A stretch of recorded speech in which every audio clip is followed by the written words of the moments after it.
नमस्कार दोस्तों। अभी तक हम आपको रामायण के सभी पात्रों से अवगत करवा चुके हैं, सिवाय रावण के। आज हम आपको महान पराक्रमी रावण से अवगत करवाएंगे। आपने दुनिया में हर दूसरे नाम का कोई ना कोई इंसान देखा होगा, परंतु रावण नाम का इस पूरी दुनिया में दूसरा कोई व्यक्ति नहीं हुआ। युगों से बस एक ही रावण का नाम प्रचलित है, जिसको हम राजाधिराज लंकापति महाराज रावण भी कहते हैं। वाल्मीकि रामायण में स्पष्ट रूप से रावण के बारे में देखने को मिलता है। रावण एक क्रूर राक्षस तो था, परंतु उसके साथ साथ उसमें कुछ अच्छे गुण भी थे। रावण के पिता एक ब्राह्मण थे जिनका नाम विश्रवा था, तथा माता कैकसी थी जो एक राक्षस कुल से थी, इसलिए रावण को ब्रह्म राक्षस भी कहा जाता है। रावण एक शिव भक्त होने के साथ साथ एक कुशल राजनीतिज्ञ तथा महातेजस्वी, महाप्रतापी, महाज्ञानी, अत्यंत रूपवान तथा अनेकों देवीय विद्याओं जैसे इंद्रजाल, सम्मोहन, तंत्र मंत्र, छलावा आदि को जानने वाला था। इसलिए उसे मायावी भी कहते थे और इसी कारण सभी देवता उससे भयभीत रहते थे। रावण की मां कैकसी ने अशुभ समय में गर्भ धारण किया था, इसलिए रावण का जन्म राक्षसी गुणों के साथ हुआ था। रावण ने अपने सौतेले भाई कुबेर से लंका को हड़प लिया था और उस पर अपना शासन जमा लिया था। ऐसा माना जाता है भगवान शंकर ने लंका को माता पार्वती के लिए बनवाया था। रावण माँ सरस्वती का बहुत बड़ा उपासक था। इसके साथ साथ रावण के 10 सिर भी थे, इसलिए इसे दशानन भी कहा जाता था।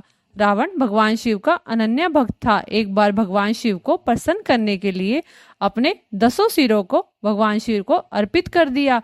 रावण की इस कठोर तपस्या को देख भगवान शिव अत्यंत प्रसन्न हुए और रावण को अनेकों वरदान भी दिए। इसके बाद रावण ने अपनी मां कैकसी के कहने पर ब्रह्मा जी की एक लंबी अवधि तक तपस्या की और अपने 10 सिरों को काट काट कर ब्रह्मा जी को चढ़ा देता था। तब ब्रह्मा जी को ना चाहते हुए भी उसे वरदान देने के लिए प्रकट होना पड़ा।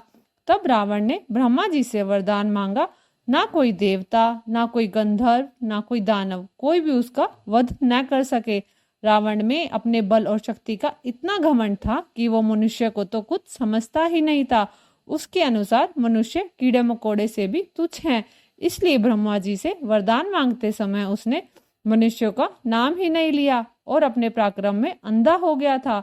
इसी कारण श्री हरि को राम बनकर मनुष्य के रूप में अवतार लेना पड़ा और रावण को हर वस्तु को पाने की लालसा रहती थी। एक बार उसने भगवान शिव को अपने साथ लंका ले जाने की सोची। उसे अपनी शक्तियों पर बहुत घमंड हो गया था। एक दिन वो कैलाश पर्वत को उठाकर लंका ले जाने लगा।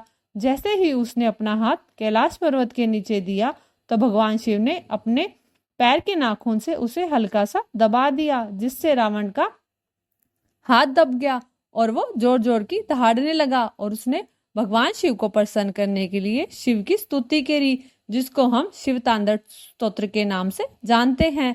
रावण को अपने समय के विद्वानों में सबसे बड़ा माना जाता था। इसलिए जब रावण मृत्युशैया पर लेटा हुआ था तब प्रभु श्री राम ने लक्ष्मण को रावण के पैरों की तरफ बैठकर उनसे राजपट चलाने और उसको नियंत्रित करने के गुण सीखने को कहा था।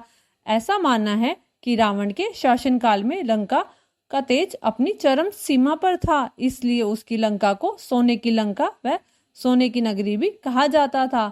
हिंदी ज्योतिष शास्त्र में रावण संहिता को बहुत महत्वपूर्ण पुस्तकों में गिना जाता है, लेकिन आपको जानकर हैरानी होगी कि रावण संहिता की रचना खुद रावण ने की थी। एक बार रावण ने फिर ब्रह्मा जी की तपस्या की और उनसे अमरत्व का वरदान मांगा। ब्रह्मा जी ने अमरत्व का वरदान देने से तो मना कर दिया कि ये सृष्टि के नियम के विरुद्ध है। ब्रह्मा जी ने तब वरदान दिया कि तुम्हारा जीवन तुम्हारी नाभि में स्थिर रहेगा, जिससे रावण की अजर अमर होने की इच्छा भी रह गई थी। यही कारण था जब प्रभु श्री राम का और रावण का युद्ध चल रहा था तब श्री राम की सेना रावण की सेना पर भारी पड़ रही थी। तब विभीषण ने श्री राम को रावण की मृत्यु के रहस्य के बारे में बताया था। तभी प्रभु श्री राम ने रावण की नाभि में तीर मारा था, जिससे रावण की मृत्यु हो गई थी। दोस्तों, ये थी महापराक्रमी रावण की कहानी, जिसके बारे में जितना कहा जाए उतना कम है, परंतु हमने आपको रावण के बारे में जितना हो सके उतना डिटेल में बताया है। दोस्तों, हमारी वीडियो अच्छी लगी तो वीडियो को लाइक और शेयर जरूर करें और चैनल को सब्सक्राइब करना ना भूलें। धन्यवाद।